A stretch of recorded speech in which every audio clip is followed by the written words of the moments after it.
Good morning. आप सभी का कृष्णा गुरुकुल कॉलेज में स्वागत है। हम आज ज्ञान भाषा एवं पाठ्यचर्या में ज्ञान टॉपिक से विश्व बौद्ध दर्शन के विषय में ज्ञान प्राप्त करेंगे। विश्व बौद्ध दर्शन क्या है और किसका है, किसने इसे प्रतिपादित किया है, यह सब हम आज इस टॉपिक में पढ़ेंगे। समकालीन भारतीय दर्शन की श्रृंखला में गुरुदेव रविंद्रनाथ टैगोर के विश्व बौद्ध दर्शन में भारतीय दर्शन चिंतन पर अनूठी छाप छोड़ी है। रविंद्रनाथ टैगोर का जन्म 6 मई सन 1861 ईस्वी में कोलकाता के एक संपन्न परिवार में हुआ था। पाठशाला में मन न लगने के कारण उनकी आरंभिक शिक्षा की जो व्यवस्था थी वह घर पर ही हुई। आरंभ से ही वह विलक्षण प्रतिभा के धनी थे। उन्होंने 12 वर्ष की आयु से ही लेखन कार्य प्रारंभ कर दिया था। उनकी लिखने में इतनी रुचि थी कि वे 12 वर्ष की आयु से ही लिखना प्रारंभ कर चुके थे। बाद में विश्व प्रसिद्ध रचना गीतांजलि के लिए उन्हें नोबेल पुरस्कार से सम्मानित किया गया। टैगोर ने न सिर्फ महान कलाकार एवं कवि अपितु विश्व के महानतम दार्शनिकों में से एक थे। उन्होंने विश्व को प्रकृति के साथ तालमेल स्थापित करते हुए उस आनंद विकास को प्राप्त करने वाला दर्शन दिया जो मनुष्य को विश्व बंधुत्व का बोध करा सके। इसी कारण उनके दर्शन को विश्व बौद्ध दर्शन कहा जाता है। सत्य ज्ञान के अर्थ, प्रकृति एवं स्वरूप के विषय में टैगोर चिंतन भी प्राचीन भारतीय षड दर्शनों का समर्थन करते हुए सृष्टि को ईश्वर की कृति मानता है। मनुष्य ईश्वर की श्रेष्ठ कृति है। शाश्वत मूल्य सत्यम शिवम सुंदरम है जो आत्मा का अमृत प्रदान करते हैं। वे प्रकृति के कण कण में ईश्वर के दर्शन करते हैं। जिस बीज रूप में निराकार एवं प्रकृति रूप में साकार मानते हैं। गुरुदेव उपनिषदों में वर्णित आत्मा के 3 कार्यों को स्वीकार करते हुए यह मानते हैं कि आत्मा का प्रथम कार्य आत्मरक्षा हेतु प्रवृत्त करना है। दूसरा कार्य ज्ञान विज्ञान की खोज एवं अनंत ज्ञान प्राप्त करने हेतु प्रवृत्त करना है। और तीसरा कार्य अपने अनंत स्वरूप को समझने के लिए मनुष्य को प्रवृत्त करना है। यह तीनों कार्य आत्मा के स्वाभाविक गुण हैं। अतः गुरुदेव भी आत्मानुभूति के अनुसार मनुष्य जीवन का अंतिम उद्देश्य मानते हैं आत्मा की अनुभूति। टैगोर मनुष्य के भौतिक एवं आध्यात्मिक दोनों प्रकार के ज्ञान को समान महत्व देते हैं। संसार की समस्त जड़ वस्तुएं जो भी हैं, जीवों में एकात्म भाव को अंतिम सत्य मानते हुए उन्होंने उसकी अनुभूति को जीवन का अंतिम लक्ष्य बनाया। आध्यात्मिक ज्ञान की प्राप्ति का साधन प्रेम योग को स्वीकार करते हुए मनुष्य को मनुष्य के प्रति संवेदनशील बनाने पर बल दिया तथा मानव सेवा को ही ईश्वर की सेवा मानकर मनुष्य के ज्ञान को और बढ़ाने पर बल दिया। रविंद्रनाथ टैगोर ने पूरे विश्व को अपने दर्शन के द्वारा विश्व कल्याण का मार्ग दर्शाया है और अंतरराष्ट्रीयता की भावना के विकास की आवश्यकता को उस काल में ही विश्व के सम्मुख प्रस्तुत किया था। जिसे आज वैश्वीकरण के रूप में देखा जा सकता है। अब है सर्वोदय दर्शन।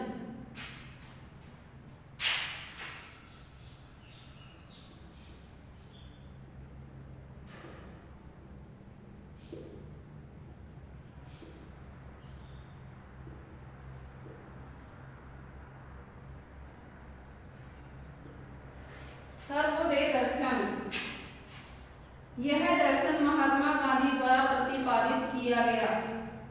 मोहनदास करमचंद गांधी का जन्म काठियावाड़ जिले के पोरबंदर नामक स्थान पर 2 अक्टूबर सन 1869 ईस्वी में हुआ था। गांधी जी का बाल्यकाल सामान्य था तथा बैरिस्टर की पूर्ण पढ़ाई करने के लिए उन्हें लंदन भेजा गया। दक्षिण अफ्रीका में वकालत के साथ साथ भारतीयों पर हो रहे अत्याचार के विरुद्ध राजनीति में आ गई।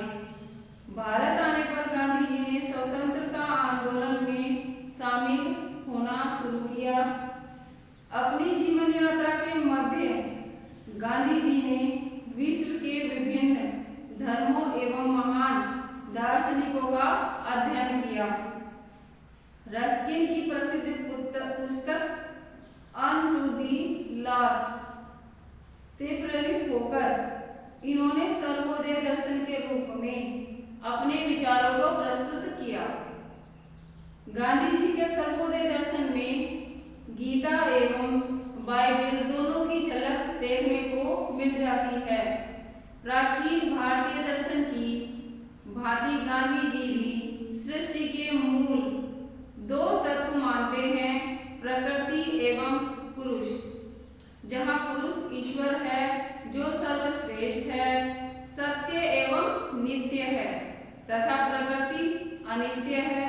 वस्तुतः उन्होंने सत्य को ही ईश्वर माना है एवं अहिंसा एवं सत्य को एक ही सिक्के के 2 पहलू की भांति अपृथक बताते हुए अहिंसा को साधन में एवं सत्य को साध्य माना है। गांधी जी आत्मा को अजर, अमर एवं परमात्मा का अंश मानते हैं और मनुष्य शरीर को मन, बुद्धि एवं आत्मा के योग के रूप में स्वीकार करते हैं और मनुष्य अतः उनके अनुसार जीवन का अंतिम उद्देश्य आत्मज्ञान और मोक्ष है। गांधी जी ने स्वयं कहा है कि मैंने कोई नया सिद्धांत खोज निकाला है, ऐसा मेरा दावा नहीं है। मैंने तो केवल शाश्वत सत्य को अपने जीवन एवं प्रश्नों से संबंधित करने का प्रयास किया है। गांधी जी के इस वक्तव्य के में उनके दर्शन की सरलता की झलक स्पष्ट नजर आती है। वे मनुष्य जीवन के हर पहलू को उच्च मूल्यों से युक्त कर्तव्यनिष्ठ रूप से कार्यरत करना चाहते थे। उनके अनुसार जिससे सर्वांगीण विकास हो सके, उन्होंने भौतिक ज्ञान को महत्व देते हुए भौतिक विकास को आवश्यक बताया एवं साथ ही आध्यात्मिक विकास द्वारा आत्मानुभूति के उद्देश्यों की प्राप्ति को भी महत्व दिया। अब है ज्ञान स्रोत के आधार पर भारतीय दर्शन का वर्गीकरण।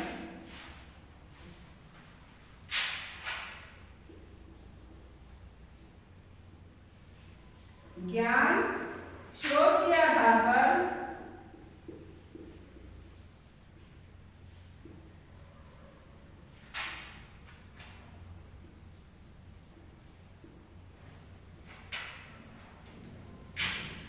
भारतीय दर्शन का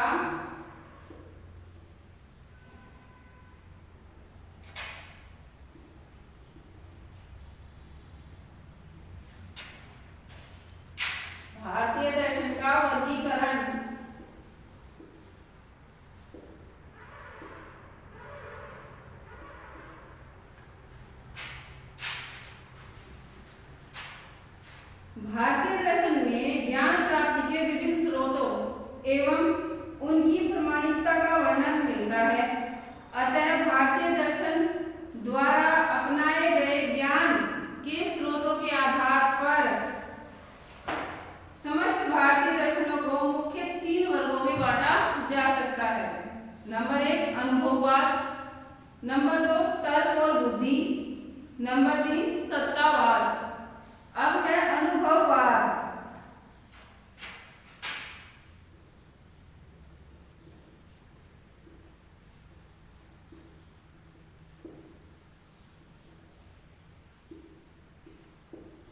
अनुभववाद में उन्होंने क्या बताया है? अनुभववादी भारतीय दर्शन केवल ज्ञानेंद्रिय अनुभवों का ज्ञान प्राप्ति का स्रोत मानते हैं, अर्थात ज्ञानेंद्रियों द्वारा जो प्रत्यक्ष है वही सच्चा ज्ञान है। इस प्रकार के दर्शन इंद्रियानुभव द्वारा प्रत्यक्ष न होने के कारण ईश्वर, आत्मा तथा पुनर्जन्म जैसे विचारों को असत्य मानते हैं। इस वर्ग में भारतीय चवार्थ दर्शन सम्मिलित होता है। अब है तर्क और बुद्धि, जो इन्होंने बताया है तर्क और बुद्धि के अनुसार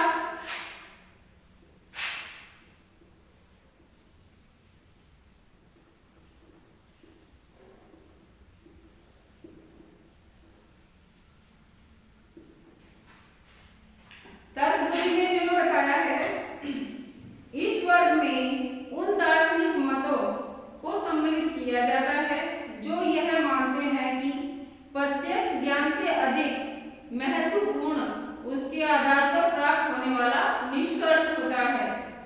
जैसे धुएं को प्रत्यक्ष देखकर हम निष्कर्ष प्राप्त करते हैं कि यहाँ आग है, जबकि हम आग को देखते ही नहीं। न्याय, वैश्विक, सांख्य, योग एवं बौद्ध दर्शन इसी वर्ग में अपना स्थान बनाते हैं। ये मत प्रत्यक्ष व निष्कर्ष को ठोस प्रमाण पर मानते हैं, जहां निष्कर्ष को प्रमुख एवं तर्क बुद्धि द्वारा प्राप्त होने के कारण ज्ञानेंद्रिय प्रत्यक्षीकरण से उच्च मानते हैं। यहाँ पर ये जो सामने देखा गया ज्ञान है, अनुभव किया गया ज्ञान है, उसके प्रत्यक्षीकरण को ही उच्च ज्ञान मानते हैं। अब है सत्ता प्रामाणिकतावाद।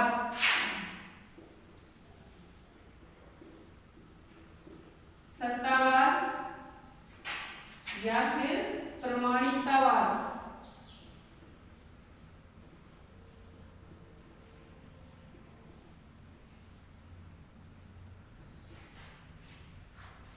ठीक है, अब देखिए आगे। प्रत्यक्ष एवं उससे प्राप्त निष्कर्ष भौतिक जगत का ज्ञान प्राप्त करने हेतु या पर्याप्त जो हो सके, परंतु अनुभवातीत सत्य जैसे आत्मा है, परमात्मा है, पुनर्जन्म है या फिर पूर्व जन्म के वृत्तांत हैं, इन सब के विषय में जो भी जानकारी, जन्म कर्म आदि सभी का ज्ञान नहीं करा सकते हैं। इन सभी विषयों का ज्ञान उपरोक्त 2 परमाणु द्वारा संभव नहीं है। इनके लिए उपयुक्त अतीन्द्रिय ज्ञान अनुभव की आवश्यकता होती है, जो ज्ञानी संत द्वारा ही संभव होता है। जो ज्ञानी होते हैं वो ही इंद्रियों का ज्ञान प्राप्त कर सकते हैं। यह ज्ञान प्रमाण के रूप में उच्च ज्ञानी संत के अनुभवों की का मुख्य आधार मानते हैं, जिन्हें प्रमाण कहा जाता है। यही प्रमाण सत्तावाद या प्रामाणिकतावाद के अंतर्गत अपना स्थान बनाते हैं। भारतीय दर्शनों में उत्तर मीमांसा, वेदांत, जैन दर्शन आदि इसी वर्ग में सम्मिलित किए जाते हैं। भारतीय दर्शन के अनुसार ज्ञान प्राप्ति के मुख्य स्रोत, भारतीय दर्शन के अनुसार ज्ञान प्राप्ति करने के जो मुख्य स्रोत हैं वे निम्न प्रकार से बताए गए हैं।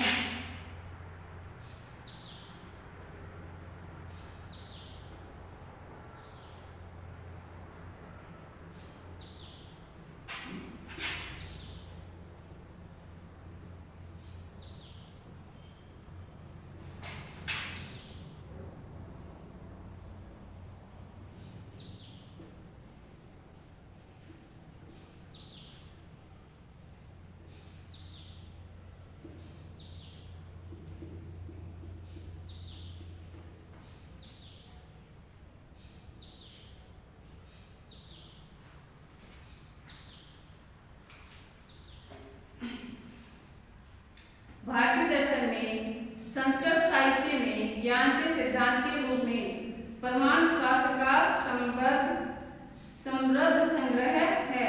भारतीय मतों के अनुसार प्राचीन काल में ज्ञान सिद्धांत एवं ज्ञान मीमांसा के क्षेत्र में कई भाष्य एवं वाद विवाद हुए थे, परंतु उनको स्वतंत्र रूप से किसी भी ग्रंथ में वर्णित नहीं किया गया। ज्ञान सिद्धांत से संबंधित अवधारणाएं विभिन्न भारतीय दर्शनों के उपलब्ध लेखों व ग्रंथों के माध्यम से स्पष्ट होती है। समस्ततः मूलतः ज्ञान के स्रोत के रूप में तीन स्रोतों को स्वीकार करते प्रतीत होते हैं, जो इस प्रकार से हैं। जैसे नंबर 1 है प्रत्यक्षीकरण, अब नंबर 2 है अनुमान एवं नंबर 3 है प्रमाण। अब क्या है प्रत्यक्षीकरण में उन्होंने क्या बताया है? प्रत्यक्षीकरण में उन्होंने कहा है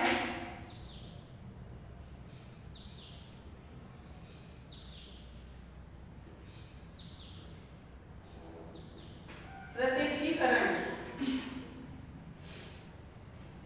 समस्त भारतीय मत अपनी ज्ञान मीमांसा में प्रत्यक्षीकरण को ज्ञान प्राप्ति का प्रमुख स्रोत मानते हैं।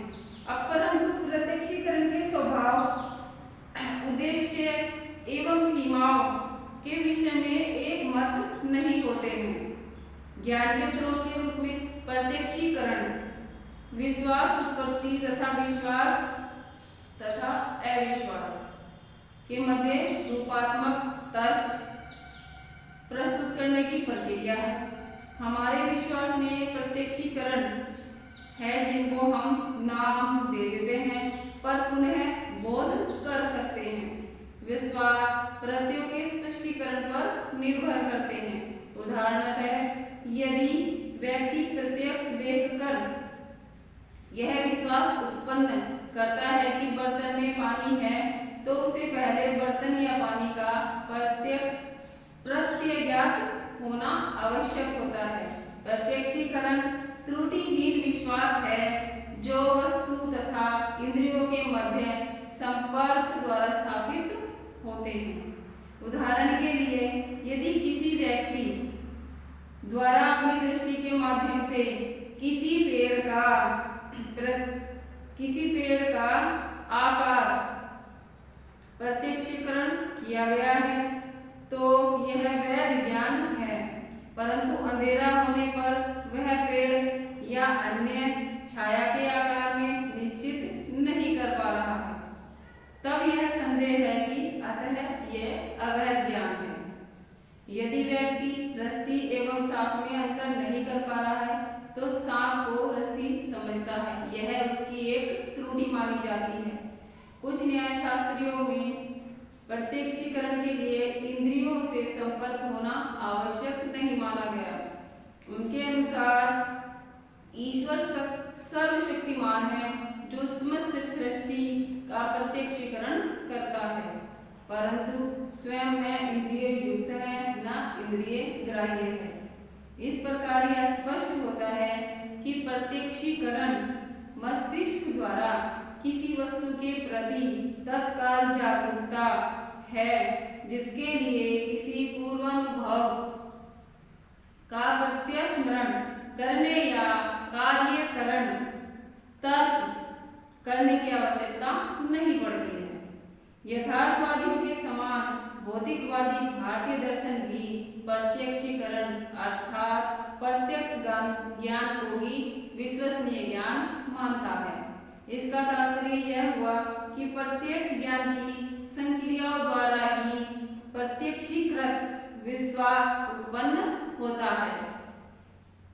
प्रत्येक वस्तु जिसका निश्चित नाम है उसका ज्ञान प्राप्त कर सकने योग्य होता है तथा जिसका ज्ञान प्राप्त नहीं किया जा सकता है उसका एक निश्चित नाम है।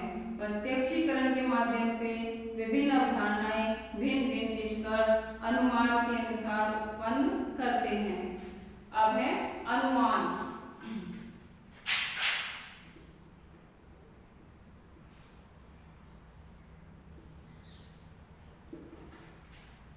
अनुमान प्राचीन भारतीय दर्शन की ज्ञान मीमांसा के अंतर्गत तर्कशास्त्र को भी पूर्ण विकसित विवरण प्रस्तुत किया गया है। यह तर्क आधारित अनुमान ज्ञान का द्वितीय स्रोत स्वीकार किया गया है, जिसमें कोई ज्ञान तत्काल प्रत्यक्षीकरण द्वारा प्राप्त न करके तर्क द्वारा उसे विकसित किया जाता है। भारतीय दर्शन का अध्ययन करते हुए क्यूटेके ने भारतीय तर्क आधारित अनुमान के 3 आधार बताए हैं। कितने आधार बताए हैं? 3 आधार। नंबर 1 है व्यवहारिक बुद्धि आधारित तर्क। नंबर 2 है शास्त्रों में वर्णित वैज्ञानिक प्रबंध द्वारा स्थापित मत। और नंबर 3 बताया है उन्होंने वाद विवाद द्वारा सिद्धांतों की पुष्टि पर तर्क। इन तीनों में से अंतिम 2 आधारों को भारतीय दर्शन ने ज्ञान मीमांसा में ज्ञान स्रोत के रूप में सार्वभौमिक रूप से स्वीकार किया गया है। परंपरागत भारतीय तर्क ज्ञान मीमांसा का एक प्रमुख भाग है, जो इस बात की व्याख्या करता है कि हम किस प्रकार के ज्ञान के तथ्य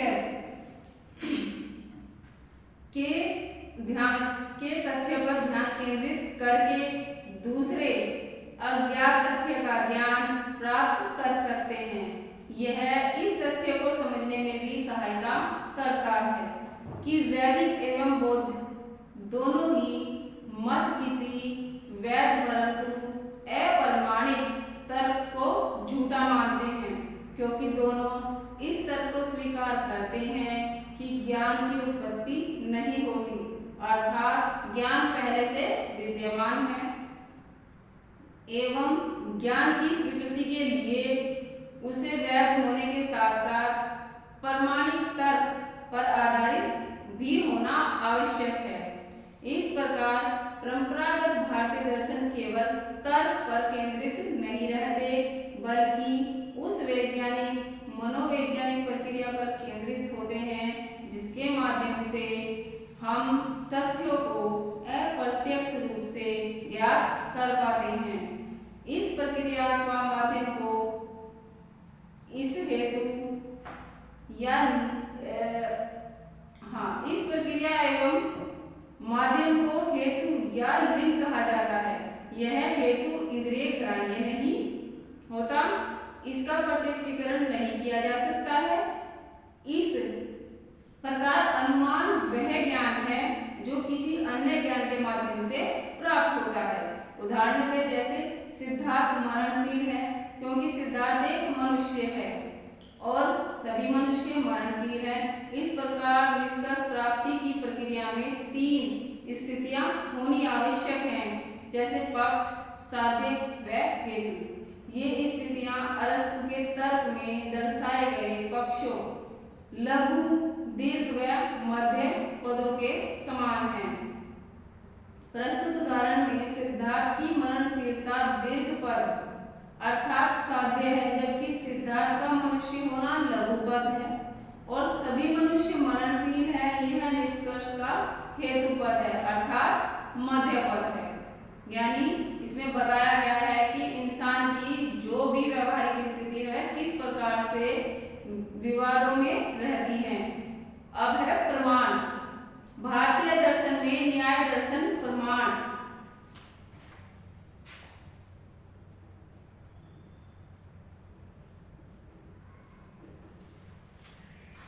भारतीय दर्शन में न्याय दर्शन प्रमाण को ज्ञान का सबसे वैध स्रोत मानता है। प्रमाण के अंतर्गत वह ज्ञान सत्य माना जाता है जो किसी ग्रंथ अथवा संत द्वारा प्रस्तुत किया जा सके। इसके लिए उनके अनुसार वाक्य शब्दों का समूह है जिसमें सावधानी पूर्वक व्यवस्थित किए जाते हैं शब्द। प्रत्येक शब्द का एक उद्देश्य होता है जो उसकी शक्ति भी होता है। ईश्वर ही इस शक्ति का कारण होता है और वाक्यों में शब्दों की समुचित व्यवस्था होती है और इनके लिए 4 दशाओं का होना अत्यंत आवश्यक है।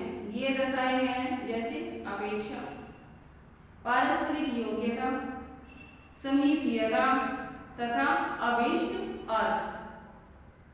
महर्षि गौतम ने न्याय सूत्र में प्रमाण को इस प्रकार परिभाषित किया है।